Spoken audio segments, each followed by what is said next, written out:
그림을 한번 보겠습니다. 와, 여러분 익숙한 그림이지요? 익숙한 그림. 최후의 만찬입니다. 이 최후의 만찬은 예수님께서 죽으시기 전에 12 제자와 함께 이 만찬을 나누시는 장면을 그린 그림입니다. 레오나르도 다빈치가 그렸어요. 레오나르도 다빈치가 몇 년 동안 고생해서 완성한 이 최후의 만찬을 공개하기 위해 여러 지인들을 초청했다고 합니다. 드디어 이제 둘러싸고 있는 천이 벗겨지고 작품의 모습이 드러났습니다. 순간 사람들의 입에서는 탄성이 흘러나왔어요. 이때 한 친구가 상기된 표정으로 말했습니다. 야, 정말 대단한 작품이야. 예수의 손에 들린 저 광채 나는 유리잔을 보시기에 정말 대단하지 않은가? 레오나르도 다빈치가 이 말을 들었어요. 이 말을 들은 레오나르도 다빈치가 붓을 들어서 그 유리잔 부분을 뭉개버렸습니다. 거기에 있는 사람들이 다 깜짝 놀랐어요. 깜짝 놀란 사람들을 향해 레오나르도 다빈치가 말했습니다. 이 작품은 실패한 것입니다. 나는 여러분의 시선이 예수님의 얼굴에 집중되기를 원했습니다. 그런데 유리잔의 시선이 모아졌다면 그것은 제 의도를 벗어난 것입니다. 잘못 그린 그림입니다.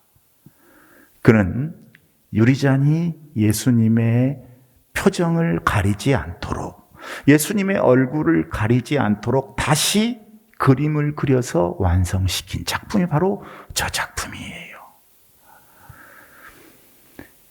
여러분, 이것은 우리들의 모습일 수가 있어요. 우리들의 모습. 현대인들은 종종 예수님의 손에 들린 광채나는 유리잔에 집중하고 환호하는 그런 우를 범합니다. 그러나 신앙은 유리잔에 가려진 예수님의 얼굴을 회복하는 것입니다. 우리의 신앙은 본질을 찾는 과정인 줄로 믿습니다. 여러분, 예배당에 예배하러 오셨어요. 코로나19를 뚫고 얼마나 귀하고 아름다운 일인지 모릅니다. 그러나 교회에 앉았다가 간다고 해서 천국에 들어가는 것이 아니에요. 본질을 찾아야 돼요. 본질을. 오늘 본문의 내용은요, 예수님의 사역 말기에 있었던 일을 기록하고 있습니다. 본문에 그때의 제자들이 이렇게 시작을 합니다. 여기에 나타난 제자들은 이미 예수님과 약 3년 정도 함께 생활해 왔던 사람들이에요. 그런데도 그들은 여전히 본질을 찾지 못하고 있었습니다. 여전히 세속적인 기준 때문에 싸우고 있었습니다. 1절에 보니까 그때 제자들이 예수께 나와 이르되 천국에서는 누가 크니까? 제자들이 한 말이에요. 제자들의 관심이 무엇입니까? 천국에서는 도대체 누가 서열이 높은가? 이것이 제자들의 관심이었습니다. 여러분, 근데 이것은 사실 제자들뿐만이 아니라 모든 죄인들의 공통된 관심사이기도 합니다. 세상 사람들은 누가 월급을 더 많이 받는가? 누가 더 많은 영향력과 권력을 가지고 있는가? 누가 더 큰 집에서 사는가? 누가 더 크고 좋은 자동차를 타고 다니는가로 서로 비교하고 평가합니다. 그러나 이러한 관심들은 여러분 세속의 관심이에요. 바로 이것이 인류를 불행하게 만들었습니다. 우리가 여러분 지금 불만족스럽다, 불행하다고 말하는 이유는 거의 대부분 다 내 위치에 대한 갈등으로 인한 것이지 영생을 소유하지 못한 때문이 아닙니다. 영생을 소유했는지 그 여부 때문에 스트레스 받고 불행하게 느끼는 것이 아니라는 말씀입니다. 예수님의 제자들도 이런 관심에서 벗어나지 못했기에 천국에서는 누가 첫째 서열이 될 것인가 하는 문제를 질문하고 있는 거예요. 지금이 어느 때예요? 지금이 어느 때인데 그런 것에 관심을 두고 토론하는 거예요? 여러분, 어느 때입니까? 오늘 본문 바로 앞에 마태복음 17장 22절 23절에 보면요, 갈릴리에서 예수님께서 제자들에게 자신의 죽음과 부활에 대해서 예고하셨습니다. 그러니까 예수님이 십자가에 못 박혀 돌아가실 시기가 임박했음을 제자들에게 공포한 그때를 말합니다. 그때. 이 말을 듣고 제자들이 심히 두려워했어요. 예수님은 이제 십자가에 못 박히실 때가 된 것입니다. 그러면 이런 상황에서 예수님의 제자라면 마땅히 제자들이 예수님과 함께 십자가의 순환을 생각하고 예수님의 죽음을 앞둔 안타까움으로 같이 고민해야 되지 않겠습니까? 그런데 바로 그때의 제자들은 천국에서 누가 크냐의 문제로 토론을 벌이고 있는 거예요. 이것은 마치 병으로 죽어가는 아버지 병상에서 자식들이 어떻게 하면 우리 아버지 살릴 수 있을까, 이걸로 논하는 게 아니라 아버지가 죽으면 누가 더 많이 재산을 상속받는가를 토론하는 것과 똑같습니다. 예수님이 십자가에 못 박혀 죽으시는 상황이 임박했는데 제자들이 이따위 토론을 하고 있는 거예요. 참 기가 막힐 노릇입니다. 오늘 1절 말씀에서 한 가지 더 생각할 것은 천국에서 누가 더 크냐 하는 이 질문 자체가 잘못된 거예요. 여러분, 세상에는 서열과 계급이 있습니다. 그러나 천국에서는요, 보잘것없는 영혼은 없습니다. 천국에는 서열도 계급도 없습니다. 옛날에는 어떤 부흥 강사 목사님들 천국 가보니까 여기서 헌금을 조금 하면 개털 모자 쓰고 있는 분도 있다고, 또 농담 중에 목사님은 목사님이 하도 없으니까 성도가 천국 와서 찾으니까 예수님이 목사는 저기 짜장면 배달 갔다고 하고, 여러분 이렇게 하는 이런 말들이 있었잖아요. 여러분 아주 비성경적이에요. 아주 비성경적.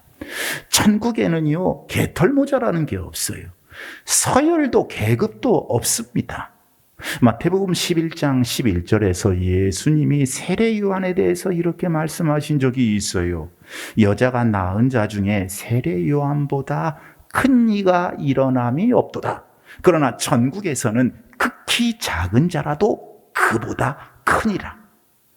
이 세상에는요, 세례 요한이 가장 큰 인물이라고 말씀하셨어요. 근데 천국에서는 그 어떤 사람보다도 다 세례 요한보다 크다는 거예요. 천국에는 작은 자가 없다는 것입니다. 서열이 낮은 자가 없다는 것입니다. 모두 다 하나님의 영광을 바라보고 영생하는 최고의 하나님의 축복의 자녀들만 있다 하는 사실을 여러분 꼭 기억하시기를 바랍니다. 그런데 오늘날 교회와 교인들의 비극은 천국 질서 대신 세상 질서를 좋아하는 데 있어요. 그래도 우리 교회는 정말 양호해서 감사합니다마는 이 한국 교계가 세상 질서에 빠져 있어요. 세상 질서. 교회의 모든 자리는 일을 하기 위해서, 헌신하기 위해서 만들어진 철저한 봉사의 자리입니다. 십자가의 자리예요. 십자가의 자리. 그러나 교회의 자리조차도 얼마나 철저하게 계급화되어 있는지 모릅니다. 목사나 장로, 안수집사, 권사집사, 또 주일학교 성가대원 등등등 그 외 여러 교회의 직분들, 이 자리들은 다 계급이 아닙니다. 하나의 직책일 뿐입니다. 받은 은사요, 봉사하는 하나의 방법일 뿐입니다. 여기에 서 있는 목사도 높아서 여기에 서 있는 게 아니라 주님이 말씀하시는 성경의 질서에 의해서 주의 말씀을 전할 뿐이에요. 그래서 사도 바울은 에베소 교회에 쓴 편지에서 교회는 그의 몸이니 만물 안에서 만물을 충만케 하시는 이의 충만이니라 이렇게 말했어요. 교회 안에서 모든 사람들은 그리스도를 머리로 하고 있는 한 몸입니다. 그래서 각자 받은 은사와 직임대로 어떤 사람들은 손의 역할을 하고, 어떤 사람들은 발의 역할, 어떤 사람들은 눈의 역할, 어떤 사람들은 입의 역할을 해요. 그러므로 이것들 중 중요하지 않은 것은 아무것도 없습니다. 그리스도의 온전한 몸을 이루기 위해서 모두 다 필요한 존재들인 거예요. 만물 안에서 만물을 충만케 하시는 이에 우리 주님의 충만이니라. 그런데 어떤 사람들은 다른 사람들을 무시하면서 자신만이 중요한 사람이라고 생각해요.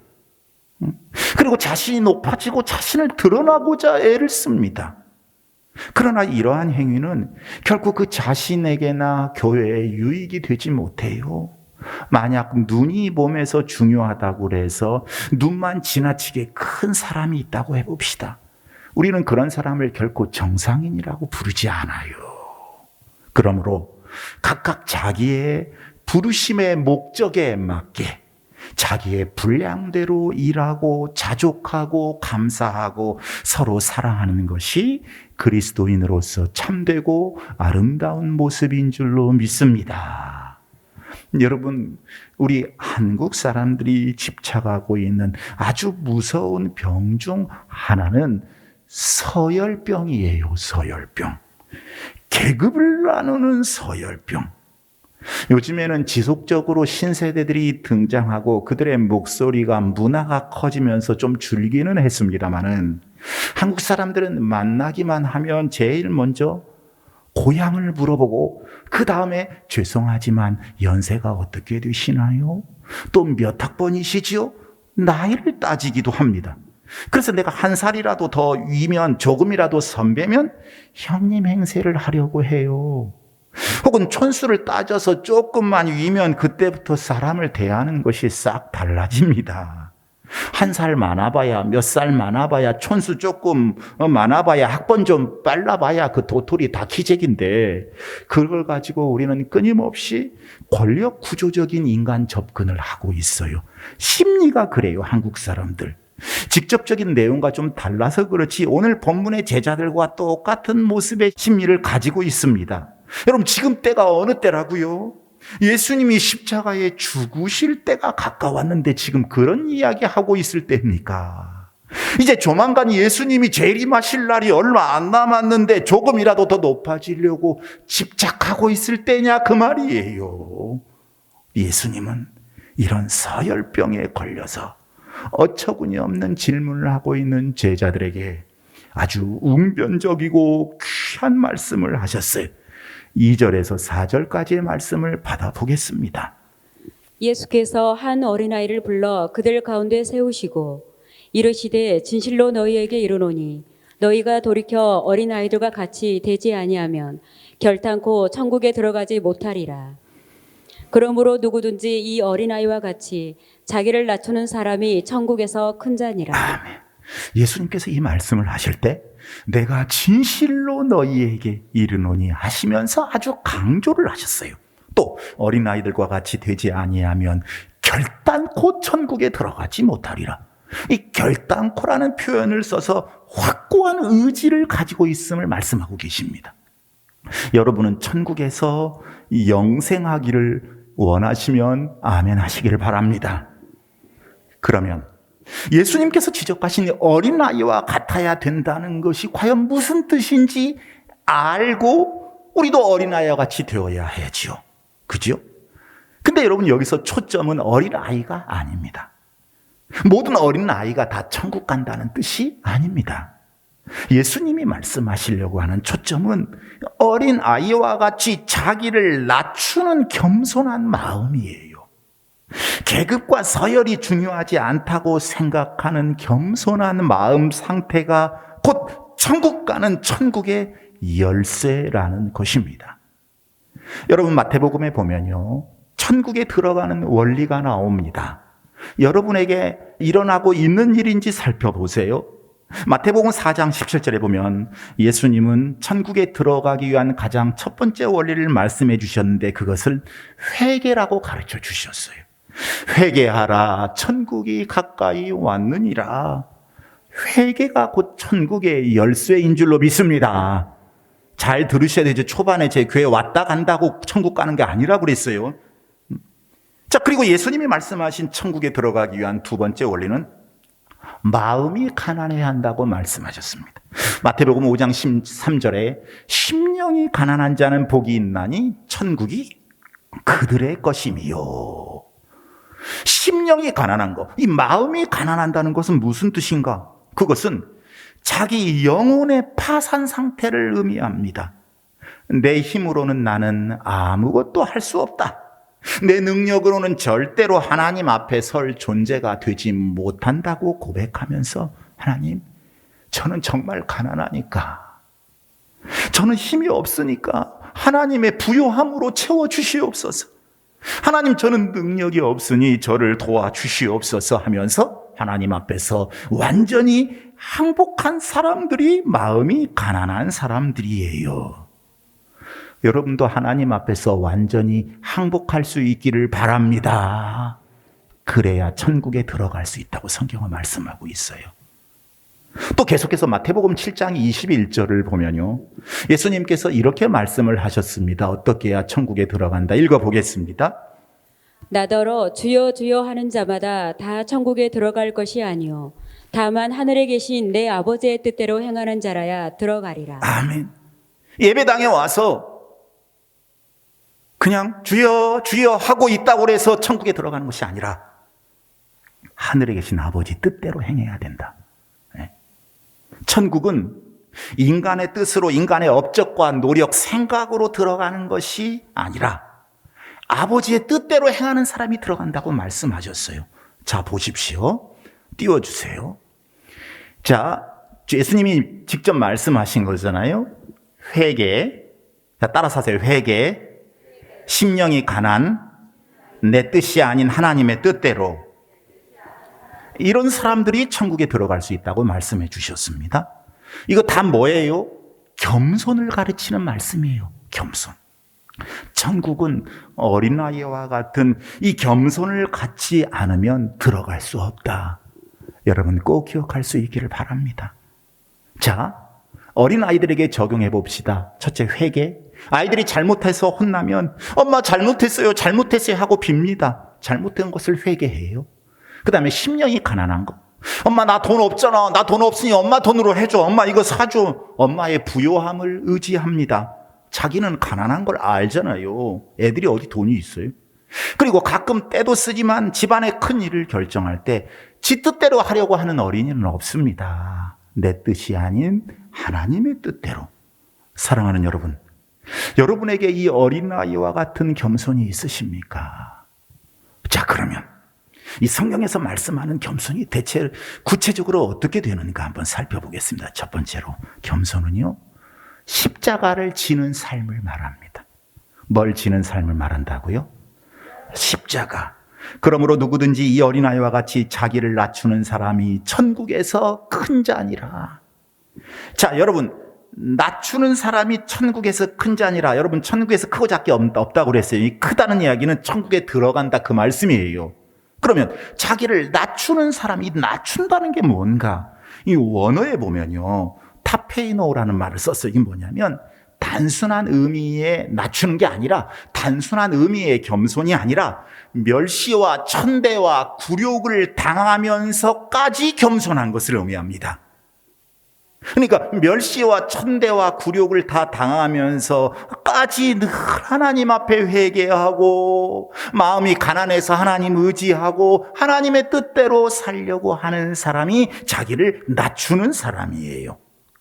여러분, 우리는 예수님의 참 제자가 되려면 자기를 부인하고 자기 십자가를 지고 예수님을 따라야 한다고 배웠어요.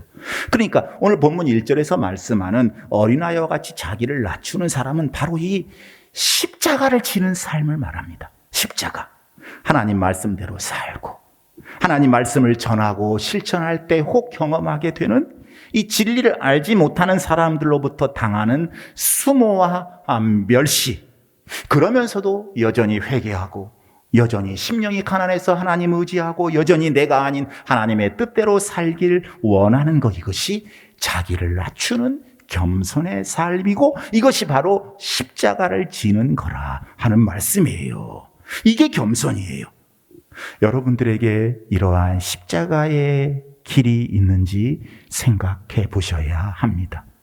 여러분, 복음서를 보면요, 두 개의 대야가 나와요. 손 씻는 대야. 하나는 빌라도의 대야고 하나는 예수님의 대야입니다. 여러분, 빌라도의 대야가 무엇이었어요? 예수님을 십자가에 못 박히도록 하고서 그 일에 대해서 책임을 지지 않겠다는 뜻으로 손을 씻었던 회피의 대야예요. 방관의 대야예요. 이것은 범죄의 대야였지요. 나만 살겠다는 대야입니다. 이 세상에는 여러분 어떤 문제가 일어나면요, 책임지려는 사람이 없어요. 자신은 아무 관계 없다고 피해버리는 경우가 대부분입니다. 여러분, 교회에서도 그렇잖아요. 신앙생활 그냥 편하게 하고 싶은 거예요.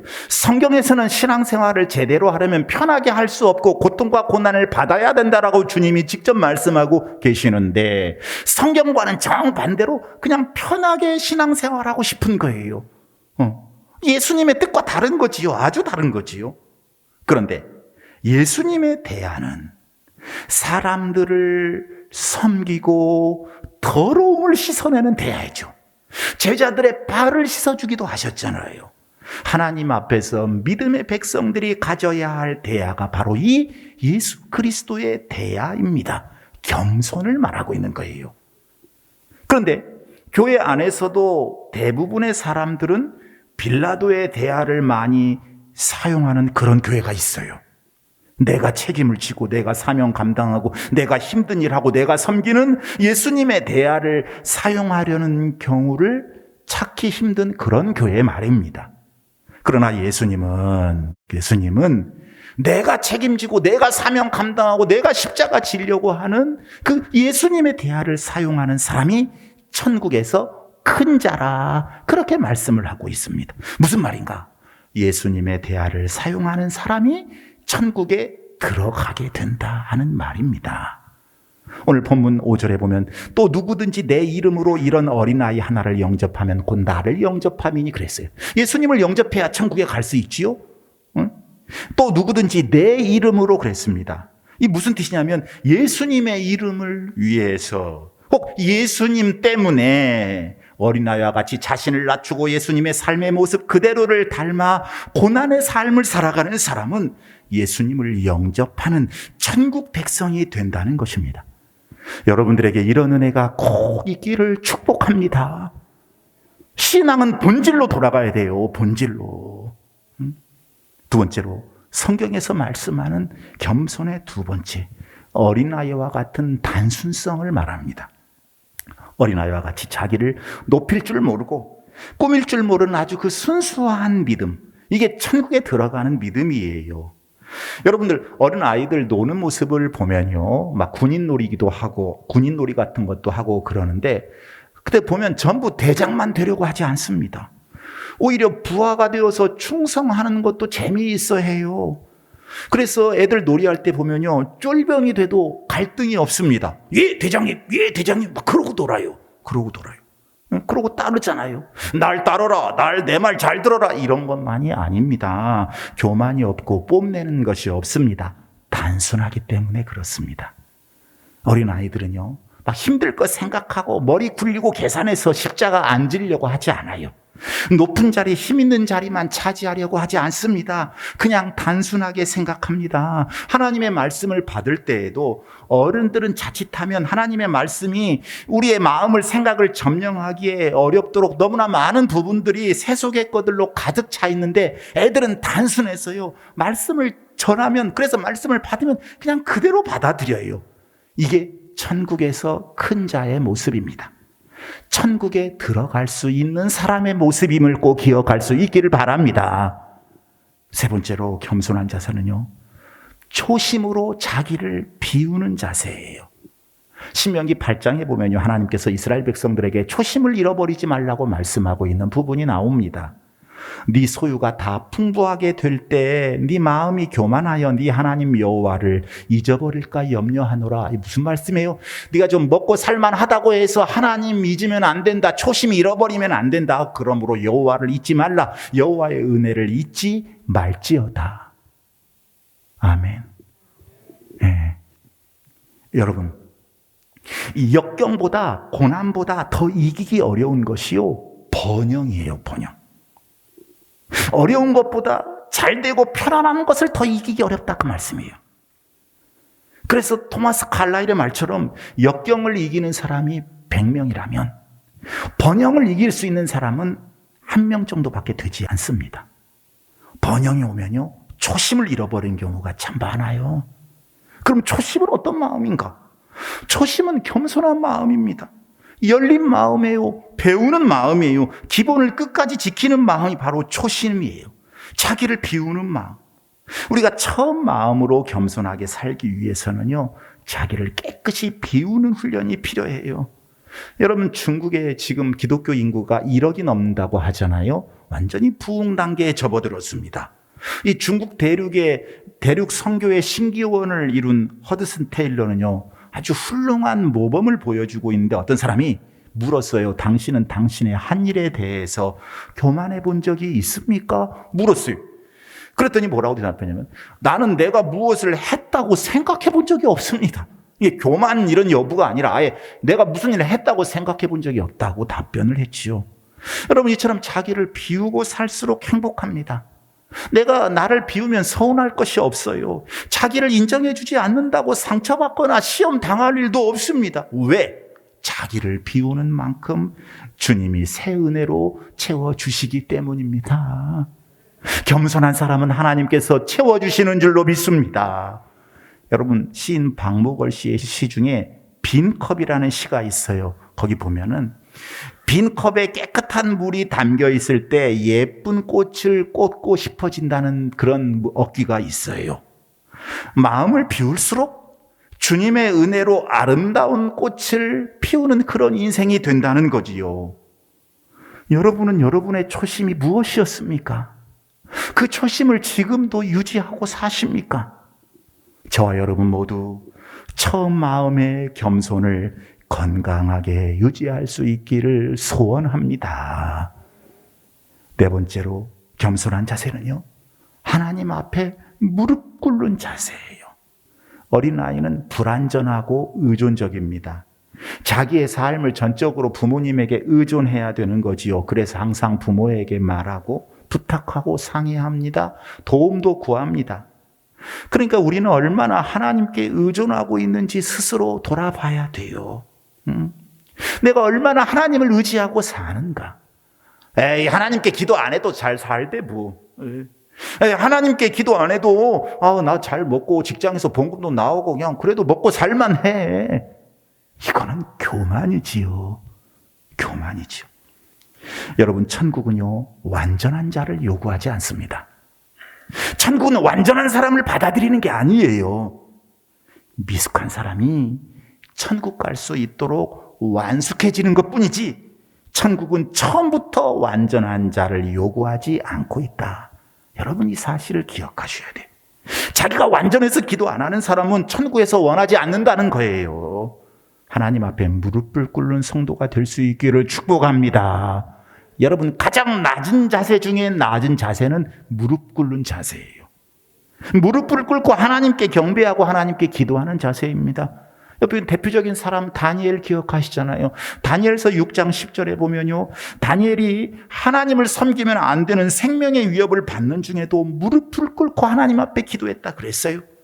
내 힘으로는 어떻게 못하니까, 나는 능력이 없고 하나님만 하실 수 있으니까 하나님께 무릎을 꿇는 거예요.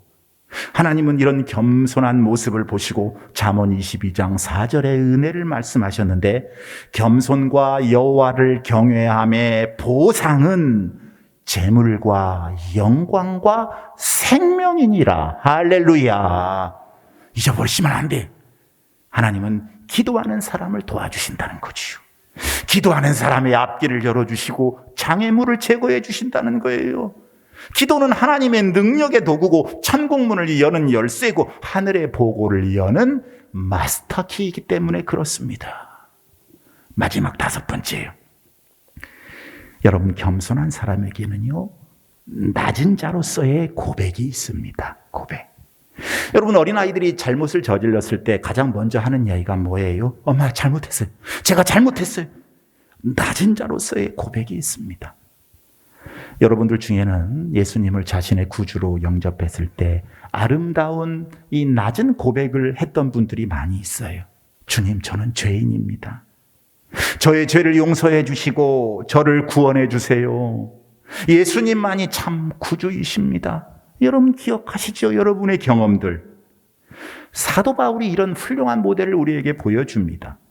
바울이 다메섹 도상에서 예수님을 만나고 회심한 지 몇 해 되지 않은 주후 59년에 자기 자신을 고린도전서 15장 9절에 보니까 나는 사도 중에 가장 작은 자라. 나는 사도라 칭함받기를 감당하지 못할 자라. 이렇게 고백을 했어요. 그런데 이때로부터 5년이 지난 후 주 64년에 에베소서 3장 8절에 보면 바울은 스스로 모든 성도 중에 지극히 작은 자보다 더 작다 내가. 그렇게 고백을 해요. 그러고 나서 또다시 1년 후에 주 65년에 자신을 뭐라고 고백하냐면 죄인 중에 괴수라. 이렇게 고백을 합니다. 이 점점 더 자신의 실체를 알고 겸손해지는 모습을 볼 수 있어요. 사랑하는 여러분, 여러분 입에서 요즘에는 어떤 고백을 하고 사십니까? 신앙이 성숙할수록 머리가 숙여지고 자기 고백이 분명해지지요. 나는 아무것도 아니구나. 하나님, 나는 지극히 작은 자에 불과합니다. 나는 죄인 중에 우두머리입니다. 왜 이렇게 나는 이렇게 죄악 속에 빠져야 되는지 정말로 하나님 앞에서 부끄럽고 부끄럽기 짝이 없습니다. 이거를 깨닫는 자기 고백. 청순하고 겸손한 자기 고백이 있어야죠. 그래서 존 스토트 목사님은요, 교만을 모든 죄의 본질로 규정을 했습니다. 잠언 6장 16절에서 19절에 보면 하나님이 제일 정말로 싫어하는 죄의 목록들이 싹 서술이 되어 있는데 한번 읽어볼게요. 읽겠습니다. 여호와께서 미워하시는 것 곧 그의 마음에 싫어하는 것이 옛일곱 가지이니 곧 교만한 눈과 거짓된 혀와 무죄한 자의 피를 흘리는 손과 악한 계교를 꾀하는 마음과 빨리 악으로 달려가는 발과 거짓을 말하는 망령된 증인과 및 형제 사이를 이간하는 자이니라. 하나님이 미워하시는 죄 첫 번째가 뭐냐? 교만이에요. 교만이에요. 네. 그리고 잠언 16장 5절에 보면요, 더 무서운 말씀이 나와요. 무른 마음이 교만한 자를 여호와께서 미워하시나니 피차 손을 잡을지라도 벌을 면치 못하리라. 대단히 무서운 말씀이에요. 피차 손을 잡을지라도 그 사람도 벌을 받는다. 그 말씀이잖아요. 무른 마음이 교만한 자를 여호와께서 미워하시나니 피차 손을 잡을지라도 벌을 면치 못하리라. 하나님은 교만한 사람과 손잡는 것까지도 경계하신 것입니다. 죄악과 같이 합류하게 되기 때문에 그래요. 여러분, 하나님은 사람이 높아지는 걸 진노하십니다. 겸손한 자세를 축복하세요. 그래서 마태복음 23장 12절에도 보면 누구든지 자기를 높이는 자는 낮아지고 누구든지 자기를 낮추는 자는 높아지리라 그러셨어요. 야고보서 4장 6절에도 하나님은 교만한 자를 물리치시고 겸손한 자에게 은혜를 주신다 그랬어요. 여러분, 이거 모두에게 다 동일하게 적용되는 말씀입니다. 그러면 여러분, 우리가 어떻게 겸손해질 수 있는가? 하나예요. 이제 말씀 마칩니다. 자기를 죽이는 거예요. 겸손하지 못하는 이유는 자기가 살아있기 때문에 그렇습니다. 자기가 의식되는 곳에는 교만이 따르기 마련이에요. 그래서 죄라고 하는 건 자기의식입니다. 자기의식. 그러면 어떻게 자기를 부인하고 자기를 죽이는가? 자기보다 더 큰 분을 바라봐야 되죠. 예수 그리스도를 바라볼 때 자기가 죽게 됩니다. 여러분, 태양 앞에 가서 핸드폰 켜보십시오. 잘 안 보여요. 태양 앞에서는 촛불이 필요가 없습니다. 예수님이 내 안에 크게 거하시면요, 자기는 무의미해지는 거예요. 그러므로 겸손의 비결은 자기를 죽이고 예수님을 바라보는 길뿐입니다. 여러분에게 제가 제안합니다. 우리 자신을 한번 부인해 보십시다. 내 생각, 내 방법, 내 원리, 내 감정이 있다면 이거 죽여달라고 기도하십시다. 예수님은 하나님이셨지만 인간이 되셨고 제자들의 발을 씻어주셨는데 내가 왜 이런 건 못해요? 남편의 발도 아내의 발도 내가 미워하는 원수의 발도 씻어줄 수 있는 마음을 달라고 나를 낮추게 하시고 예수님을 바라보게 해달라고 기도하십시오. 오늘 3절에 보면 돌이켜 어린아이들과 같이 되지 아니하면 천국에 못 들어간다고 그랬어요. 돌이켜야 된다고 그랬어요. 사랑하는 여러분, 여러분에게 오늘 하나님이 말씀하고 계십니다. 여러분 마음에 겸손하지 못하고 교만이 있다면 철저히 돌이킬 수 있기를 바랍니다. 그래서 우리 동신의 모든 성도들은 한 사람도 빠지지 않고 모두 다 천국에 들어가서 큰 자라고 하나님 앞에 인정받게 되기를 다시 오실 우리 예수님의 이름으로 축복합니다.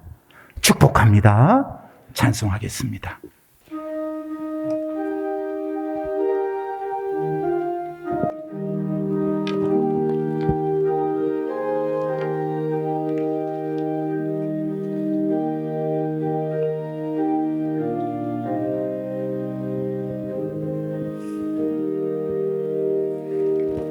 신자 되기 원합니다.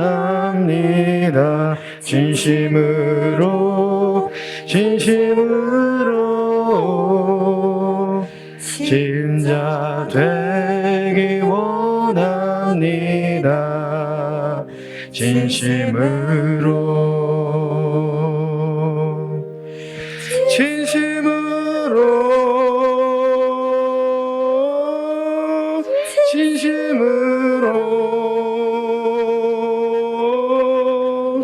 신자 되기 원합니다. 진심으로 사랑하기 원합니다. 진심으로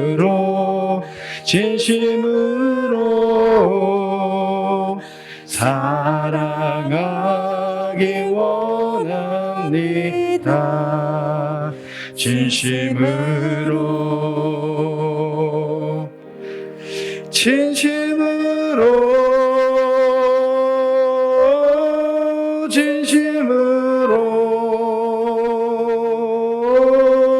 사랑하기 원합니다. 진심으로 거룩하기 원합니다. 진심으로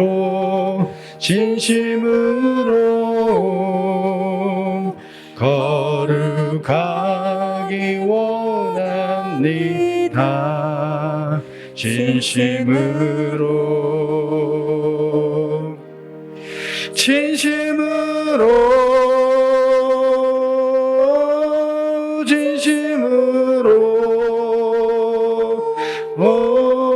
거룩하기 원합니다. 진심으로 예수 닮기 원합니다. 진심으로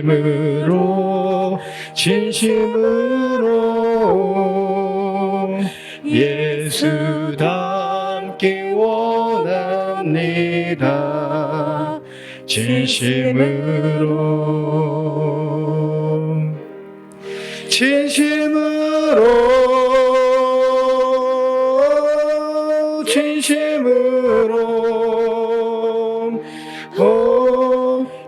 예수 닮기 원합니다. 진심으로 아멘.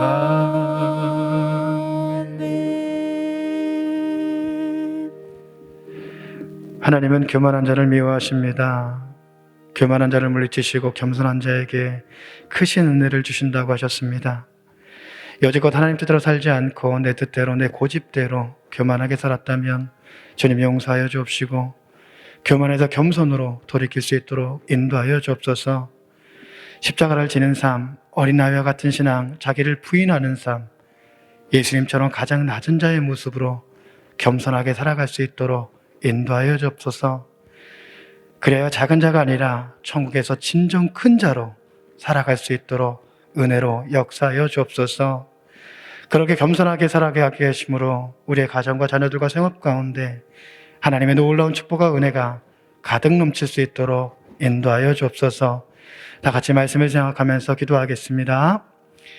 하나님, 우리의 삶 가운데 주님께서 함께 해주시고 하나님은 교만한 자를 미워하시기에 교만한 자를 물리치시고 겸손한 자의 크신 은혜를 준다 약속하셨기에 나의 교만함과 나의 어리석음과 나의 무지함을 내려놓고 오직 본질적으로 예수 그리스도를 찾아갈 수 있도록 노력하여 주옵소서. 하나님, 내 뜻대로 내 고집대로 내 아집대로 교만하게 살았다면 그 모든 것들을 용서하시고 교만해서